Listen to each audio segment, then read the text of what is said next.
আমরা গ্যাসের যে ফর্মুলাগুলো পড়েছি, নিচু ক্লাসও পড়েছিলাম, এখানে এসে আর একবার স্মরণ করলাম। সেগুলো থেকে কিছু কিছু অঙ্ক আমরা দেখে নিই। অঙ্ক নতুন কিছু না, একদম ফর্মুলা ভিত্তিক, এবং অনেকটা তোমরা নিচু ক্লাসে করেও ফেলেছো সেসব অঙ্ক। আজকে সেগুলোকে আর একবার অনুশীলন করা। আমরা এখানে যে অঙ্কগুলো করছি সেটা অনেক পুরনো সিলেবাসের একটা মাইতি ভট্টাচার্য গাঙ্গুলির বই থেকে।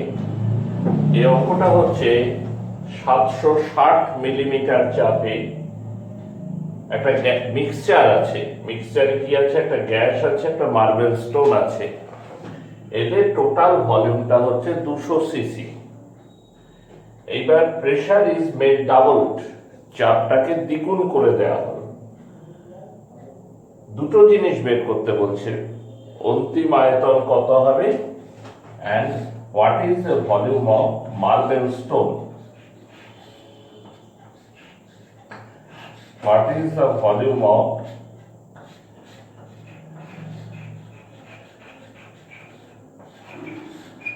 marble stone?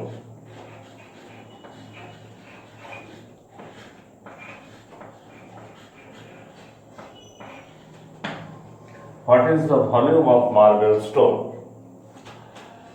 তো দেখো, তুমি যখন প্রেসার ডাবল করে দিচ্ছ তখন ভলিউম কমবে, তাই তো? কমে কতটা হবে? সরি, অঙ্কটা আমি একটু ভুল লিখেছি। ফাইনাল ভলিউমটা বলে দেওয়া ছিল, তোমার না বের করা, দুটো একসাথে বের করা যাবে না। ফাইনাল ভলিউম সে 150 সিসি। আমি যেটা ডিসকাস করতে চাইছি, দেখো, যে প্রেসার ছিল 760 মিলিমিটার। একটা মিক্সচার আমাকে দেয়া হয়েছিল, যে মিক্সচারের মধ্যে একটা গ্যাস ছিল এবং মার্বেল স্টোন ছিল। এদের টোটাল ভলিউমটা ছিল 200 সিসি। এবার প্রেসারটাকে ডাবল করা হলো। ডাবল করলে কি হবে?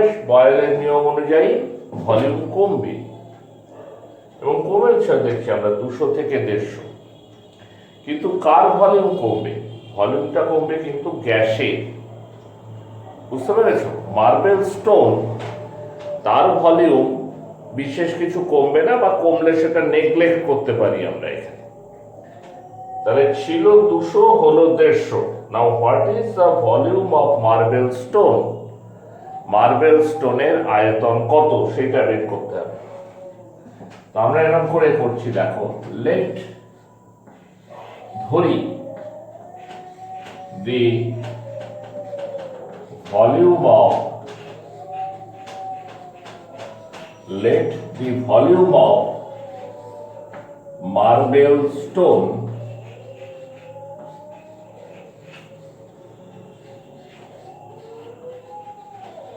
be x cc. তাহলে ইনিশিয়ালি, প্রাথমিকভাবে initially the volume of gas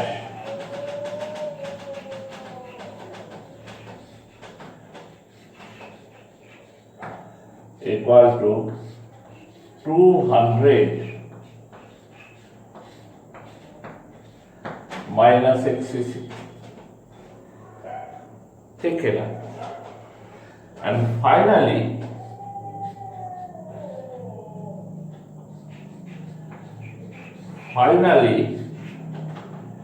the volume of gas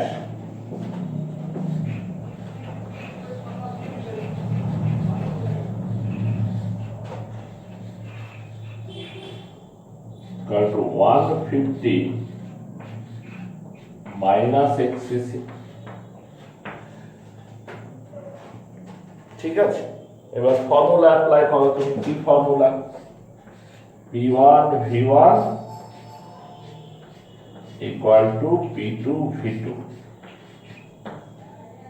P1 হচ্ছে 760, V1 হচ্ছে 200 মাইনাস x, P2 হচ্ছে 2 ইন্টু 760, V2 হচ্ছে 150 মাইনাস x। এবার চাপ বাড়ালে ভলিউম কমবে, আমরা আগেই বলেছি ভলিউমটা কিন্তু কমবে মূলত গ্যাসের, মার্বেলের ভলিউম তোমার অত মানে কমবেই না একদম। এবার সিম্পল তুমি হিসাব করো, 760 কেটে গেল, তাহলে 200 minus x equal to 300 minus 2x, তাহলে 2x minus x equal to 300 minus 200 সমান হচ্ছে 100। তাহলে এক্স এর ভ্যালু কত বেরোচ্ছে? 100 সিসি। এক্সটা আমরা কি ধরেছিলাম? ভলিউম অফ মার্বেল স্টোন, যেটা আমাকে বের করতে দিয়েছিল। এইরকম করে আমরা অঙ্ক একটা সলভ করতে পারি। এসে আমরা পরবর্তী অঙ্কতে যাই।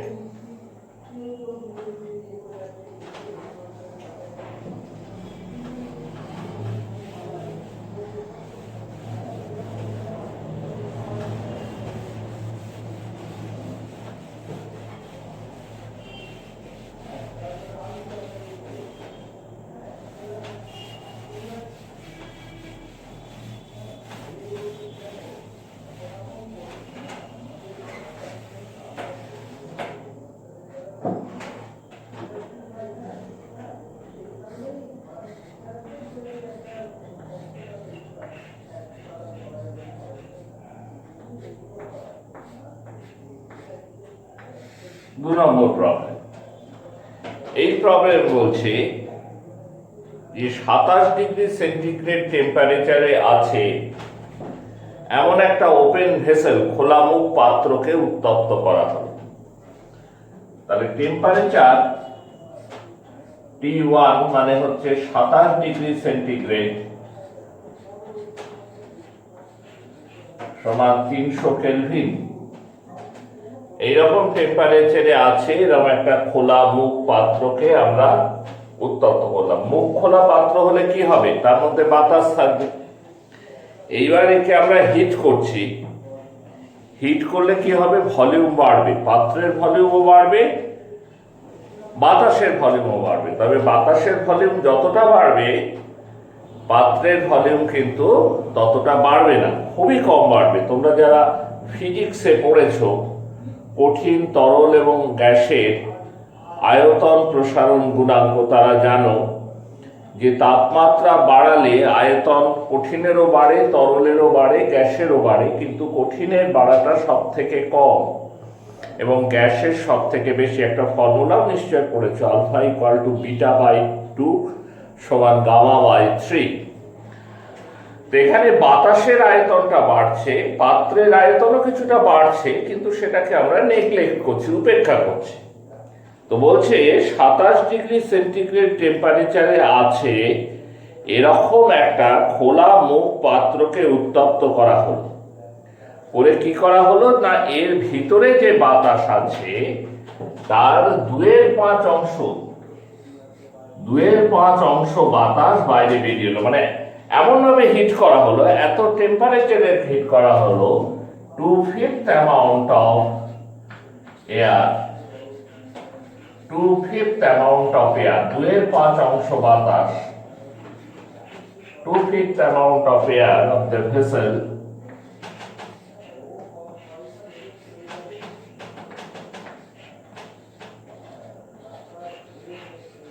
are coming out from it.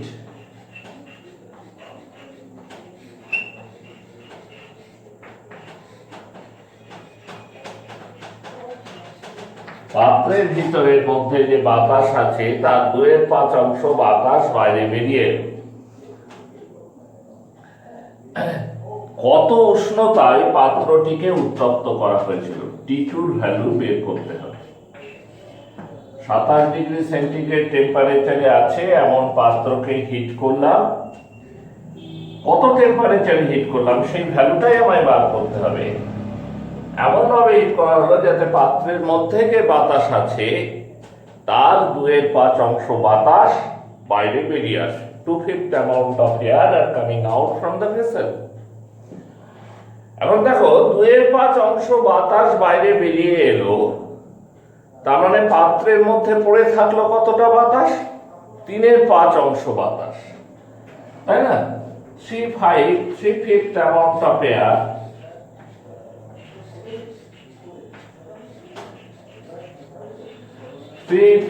amount of air remain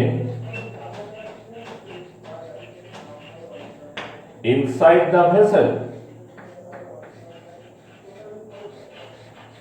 কিন্তু খুব মন দিয়ে ভাববে যে ভেসেলটা কিন্তু কোনো দিক থেকেই ফাঁকা হলো না।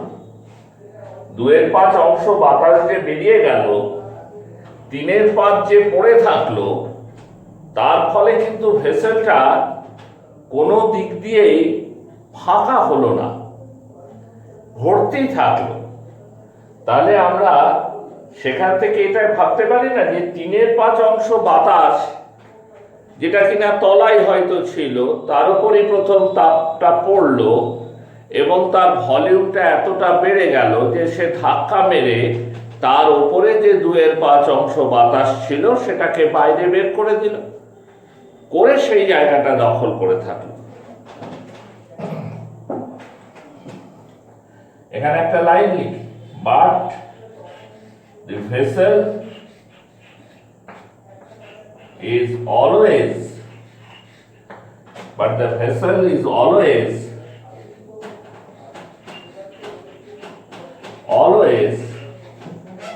filled up by the electron.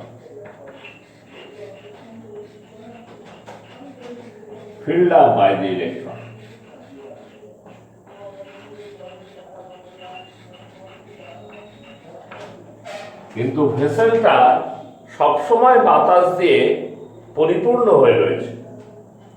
তার মানে হচ্ছে এটা যে পাত্রের মধ্যে যে বাতাস থেকে গেল 3/5 বাতাস, সে কিন্তু ওই 2/5 আয়তন দখল করে রেখেছে। তারপর আমরা লিখতে পারি the volume of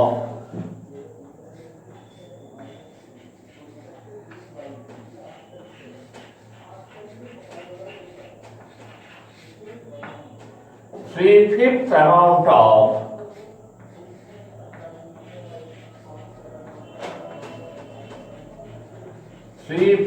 amount of air, বা অ্যামাউন্টটা না লিখে তুমি ভলিউম লিখলে আরো better, volume of air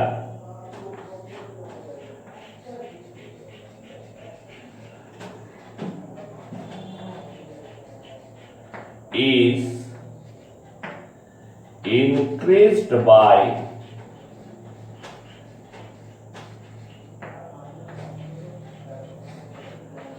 2/5 amount, 2/5।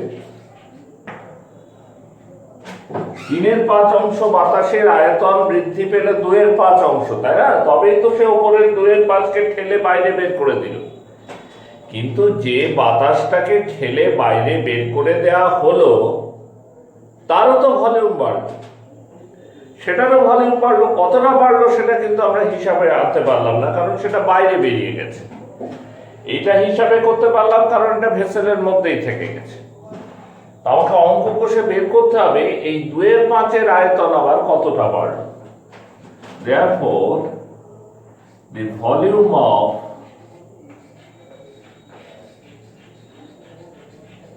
complete air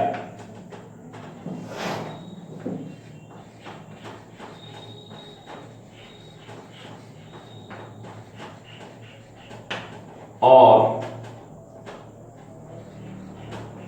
1, তো ফ্র্যাকশনে আছে, তাহলে কমপ্লিটটাকে 1 ধরা যেতে পারে। 1 volume of vapour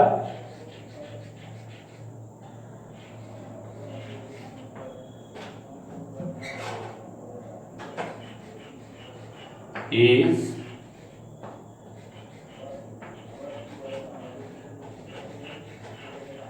increased by 2/5 divided by 3/5, মানে 2/3 volume.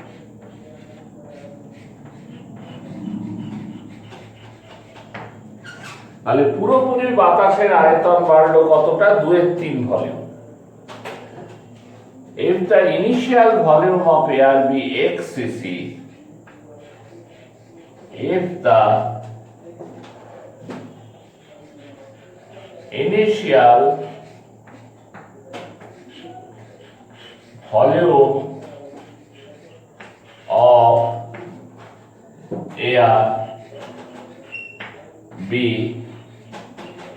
x cc, then final volume of air is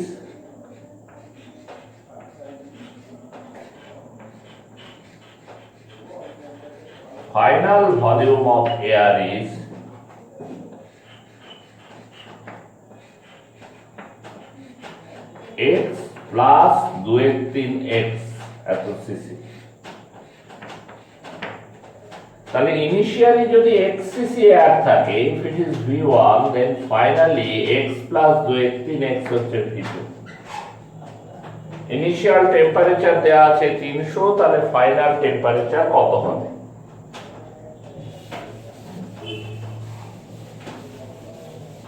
আমরা চার্লসের সূত্র এক্ষেত্রে ব্যবহার করব। And what is that? v1 by t1 equal to v2 by t2. v1 by t1 equal to v2 by t2. Now what is v1? X by 300. And now what is v2? x plus 2/3x by t2, or x by 300 equal to 3x, আরে এখানে একটা অতিরিক্ত ব্র্যাকেটটা মাঝে পড়ে গেছে, 3 plus 2 5x by 3 into t2।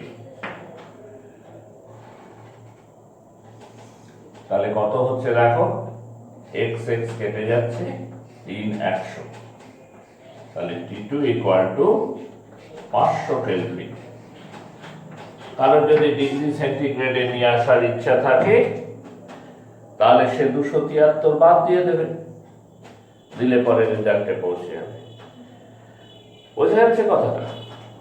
তো এইরকম করে আমরা এই ধরনের অঙ্কগুলো করতে পারি। পরের প্রবলেম আছে,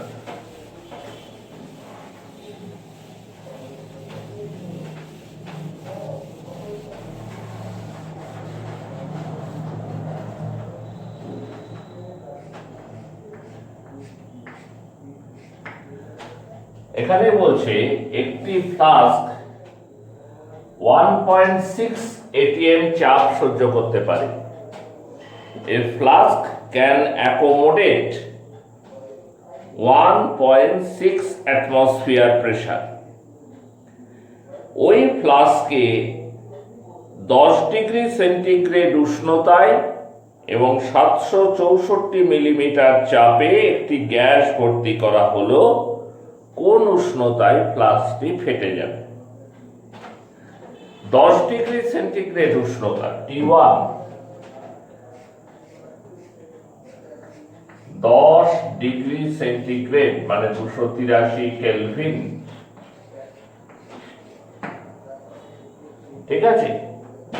আর 764 মিলিমিটার চাপ P1, 764 মিলিমিটার প্রেসার, 764 মিলিমিটার চাপে রয়েছে। এবার ফ্লাস্কটা কতটা প্রেসার অ্যাকোমোডেট করতে পারে বলে দিয়েছে 1.6 atm।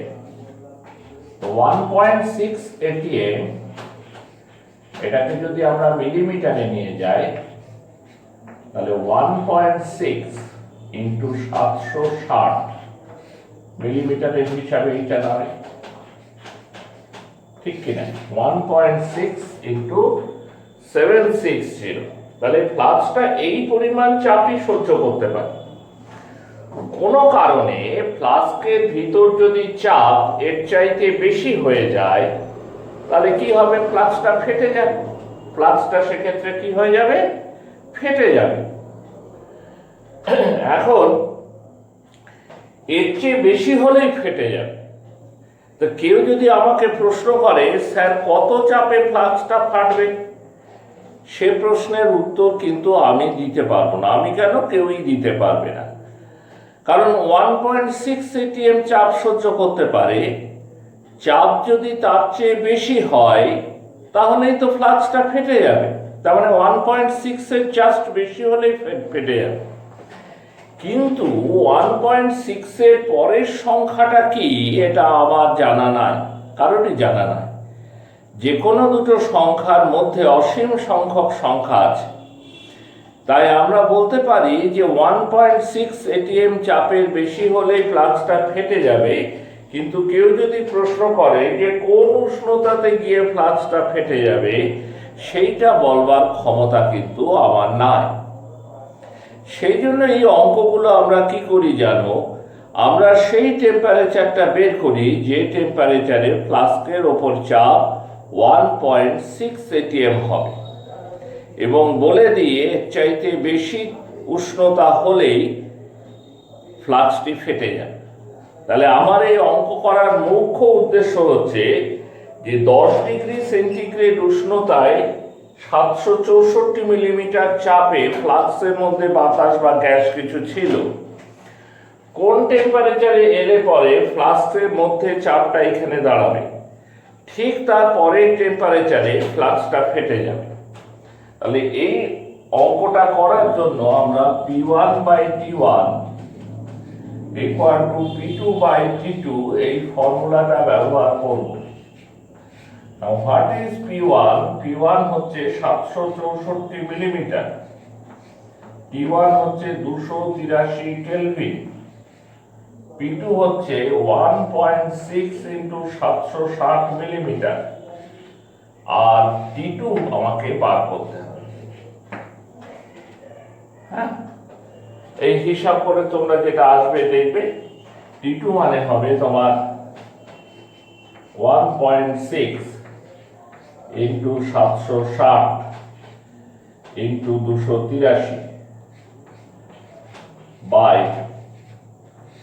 764। ঠিক আছে, এই করে মোটামুটি তোমার এই দুটোকে যদি কেটে কুটে একের চাইতে একটু কম হবে। আর 283 ইন্টু 1.6 কত হবে? 283 কে 10 তোমার 283 হলো, তারপর হচ্ছে তার অর্ধেক হলো আরো 141, তাহলে 283 প্লাস 141 400-400-র ওপর চলে যাবে টেম্পারেচার, 440-40 এরকম জায়গাতে। ঠিক আছে, আমরা এবার পরের অঙ্কে চলে আসি।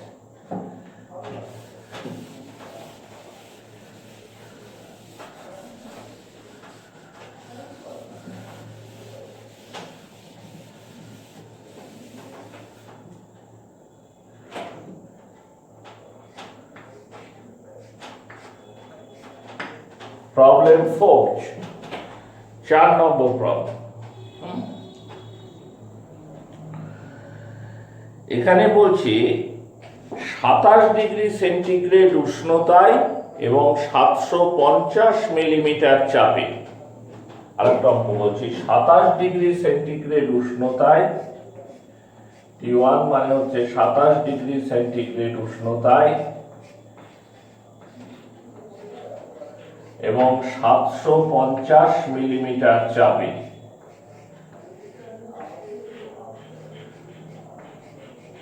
750 মিলিমিটার চাপে 27 ডিগ্রি সেন্টিগ্রেড উষ্ণতায় 750 মিলিমিটার চাপে 100 মিলিলিটার হাইড্রোজেন গ্যাস জলের উপর সংগ্রহ করা হলো। ভলিউম কত হাইড্রোজেন গ্যাসে? 100 মিলিলিটার। কিন্তু হাইড্রোজেনটা সংগ্রহ করা হলো কিসের উপরে? জলের উপরে। তো জলের উপরে সংগ্রহ করতে গেলে হাইড্রোজেনের সঙ্গে জলীয় বাষ্প মিশে থাকবে। তো সেই জলীয় বাষ্পের চাপ কতটা আমরা জেনে নিই। এখানে দিয়েছে যে ওই উষ্ণতায় জলীয় বাষ্পের চাপ 14.4 millimetre. At that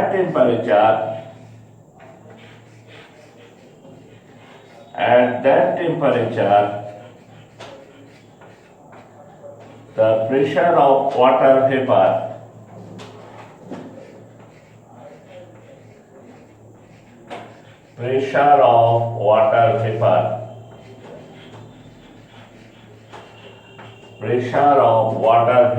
is 14.4 millimetre. তার মানে কি বলছে দেখো, এই যে 750 মিলিমিটার চাপ তোমায় হিসাব করছে, এর মধ্যে কিন্তু জলীয় বাষ্পের চাপটা মিশে আছে। তুমি যদি হাইড্রোজেনের চাপ ধরতে চাও তাহলে কিন্তু তোমাকে এখানে জলীয় বাষ্পের চাপটা বাদ দিতে হবে। দিয়ে কি বার করতে দিয়েছে? বার করতে দিয়েছে এনটিপিতে শুষ্ক গ্যাসের আয়তন কত হবে। What is the volume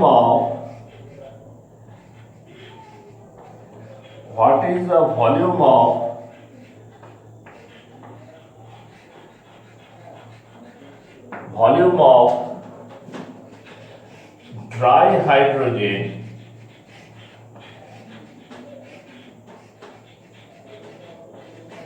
at NTP? এনটিপিতে হাইড্রোজেনের শুষ্ক হাইড্রোজেনের আয়তন কত হবে? ঠিক আছে, এখন এনটিপি মানে কি? Normal temperature and pressure. তো প্রেসার কত? প্রেসার হচ্ছে নর্মাল টেম্পারেচার এট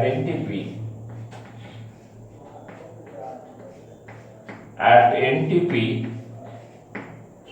P1 ধরি আমরা 760 মিলিমিটার,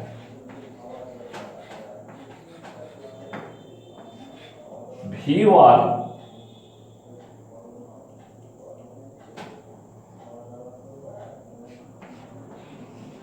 ফিক্স নেই, ওটাই বের করতে হবে। P1 তো বলা উচিত না, ওখানে P1 দিয়ে দিয়েছি, তাহলে P2 বলা উচিত। P2 V2 T2। What is T2? T2 হচ্ছে এনটিপিতে টেম্পারেচার হচ্ছে 273 কেলভিন। তাহলে অঙ্কটা কিসের উপর ভিত্তি করে? অঙ্কটা হচ্ছে P1 V1 by T1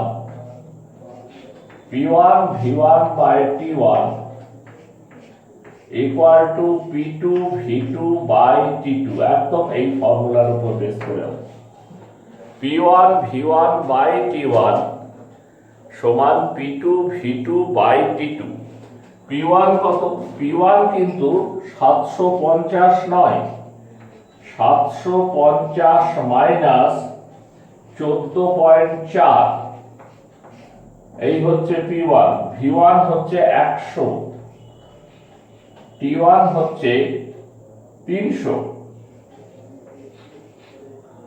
P2 760 into V2 কত আমরা জানি না, ইন্টু T2 273।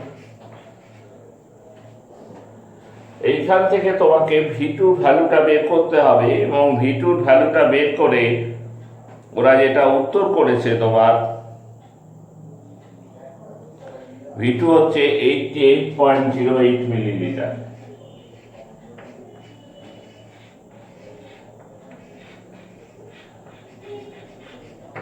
V2 বের করেছে 88.08 মিলিলিটার। তাহলে এটাও এক ধরনের তোমার অঙ্ক। হ্যাঁ, এইরকম ফর্মুলায় ফেলে, একদমই ফর্মুলার উপর ফেলে প্রয়োগ করে ডেটাগুলো বসিয়ে গ্যাসের অঙ্ক দেয়া থাকে, খুব কমে ঘুরিয়ে পেঁচিয়ে দেয়া থাকে। বেশিরভাগ অঙ্কই একেবারে কিন্তু ফর্মুলা ভিত্তিক।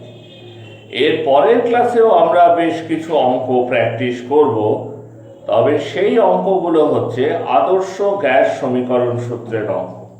ঠিক আছে, আজকে এই ক্লাসে এই পর্যন্ত।